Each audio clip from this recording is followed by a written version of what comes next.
What's up guys, Chris here from Mainely Mesh. Gonna be giving you guys a review of the brand new Stringking Mark II-A head today. Boy oh boy is this amazing. For some reason it's snowing on April 1st in Maine, so that's great. I'm a little tired, so... In case you guys didn't know, I'm actually an incredible artist. This piece I did in 1996 when I was 2. I call this piece Daddy. Some jokes you just can't make up. Let's break this bad boy down for you. As far as sidewall holes go, overall construction, scoop, throat, it's all the same as the previous two Mark II heads, so as the Mark II-V and the Mark II-D. Really solid overall. The biggest differences that come in here are the face shape, the offset, and the weight. For the face shape, Stringking went with a very gradual flare, which I actually wasn't really expecting. When we think offensive heads or heads for attackmen, we think super pinched. But in my experience and in their experiences as well, some wider heads can actually really facilitate catching in a way that you really want as an attackman. The pinch is nice for ball handling, but you can get a lot of hold and a pretty good amount of ball retention just from your pocket these days. So they kind of stuck with more of a gradual flare just to improve the catchability of the pocket and make sure you guys can finish in tight on the crease and have no problem worried about the ball hitting the sidewall and bouncing out of your stick. I was a little worried with how that flare was going to affect the pocket, but as you'll see when I go through the pattern, I basically just strung the top 3 knots a little bit more to the inside than I usually would, and it ended up throwing dimes. So that was really nice that it didn't affect the stringability of the pocket at all. So overall, I think that's a great, kind of the best of both worlds with the catchability, but also the stringability of a tighter head. Now, the offset and the lie were really what I was looking at most particularly in this head.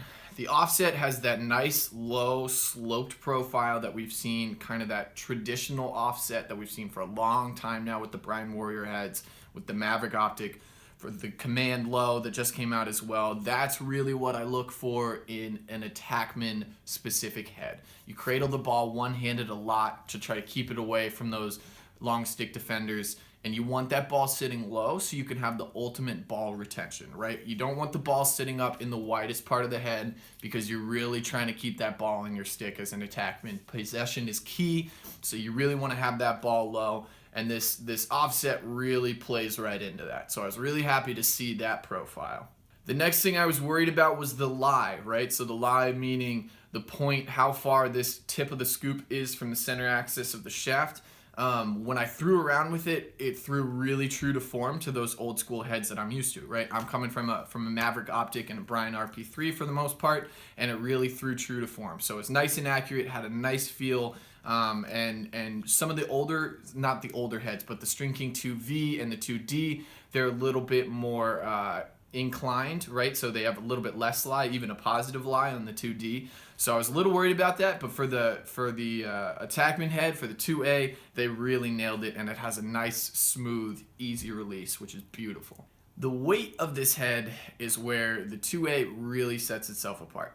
So without the screw and the ball stop, this head weighs in just a smidge under 130 grams, which is why you'll probably see the advertising weight at 129 grams.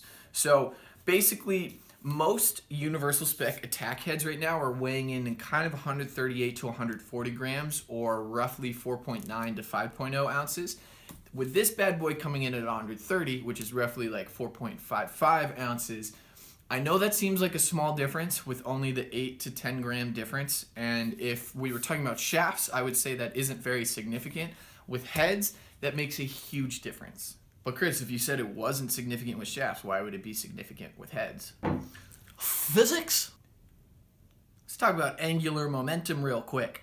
Long story short, the further away weight is from your axis of rotation, aka your core, your chest, when you're going through a shot, the more it's going to slow down the head speed of your stick, right? So, and that's what really matters. The ball's sitting in the head. We want to move this head as fast as possible. So if I had an ounce in my butt end, which I've talked about a lot when I'm trying to weight things down to counterbalance the weight of my stick, that really isn't going to affect anything because it's close to my body.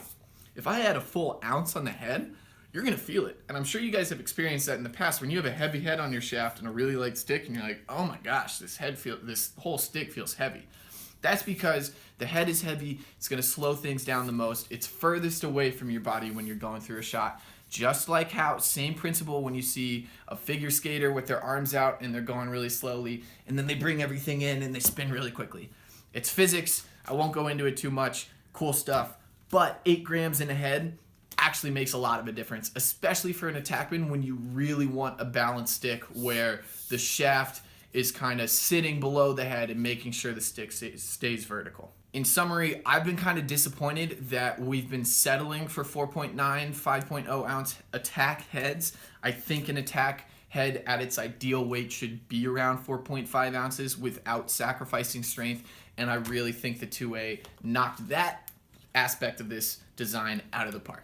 I didn't talk about the scoop much, mostly because Stringking has been spoiling us with the scoops, and the scoop on the 2D was just so unbelievable. The scoop on this is just as good as you would expect. Really smooth, can't complain at all. Really, that's it. I have no complaints, and that's all I want out of my scoop. I want it to be really easy, and that's what it is here. So don't even have to dive into it that much. Head is super stiff, like you'd expect out of Stringking. Their design is a little bit more advanced, and their plastic is different from other people's, so I really don't know how these are going to last over the long run. I'm trusting them right now, but I'm really interested to see.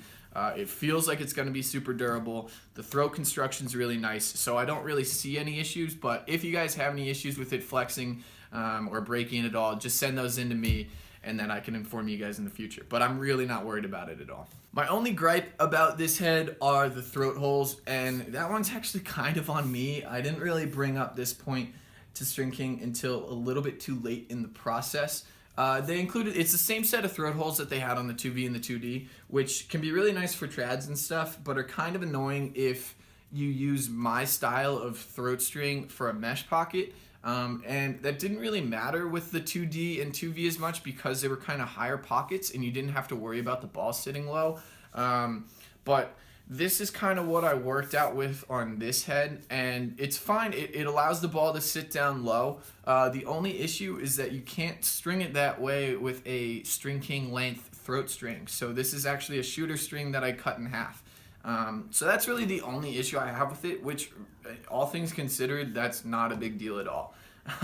When my only gripe with a head is the throat stringing holes, I think we're going to be okay. And there's still a ton of them, so you can obviously get a functional throat string. It's just not perfect, which is a great place to be if you're a head manufacturer, that I'm only mad at you that like 6 holes weren't perfect. So the final overall score, folks, I'm going to be doing these head rankings later on where I really compare everything side by side and give every head a score. I would be amazed if this doesn't come out as the best offensive head for an attackman of 2017.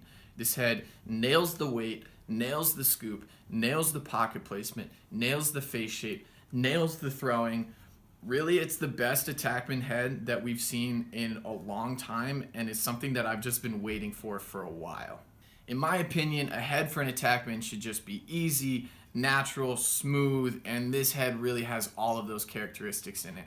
So I would highly recommend one if you're just kind of that old school, low pocket, feeder attackman, getting the job done, reining in Genos, dropping dimes, you know the deal. So big thanks to Stringking for A, making this head, and B, sending me over a few to try out. If you'd like to buy one, please click the link in the bio down below, help me out. I'll talk more about what shaft I would pair with this head in a later video. I've got it on a 125 right now. I'd probably stick with the 135 to 145 gram weight range, but it feels great on a 125 metal too as well.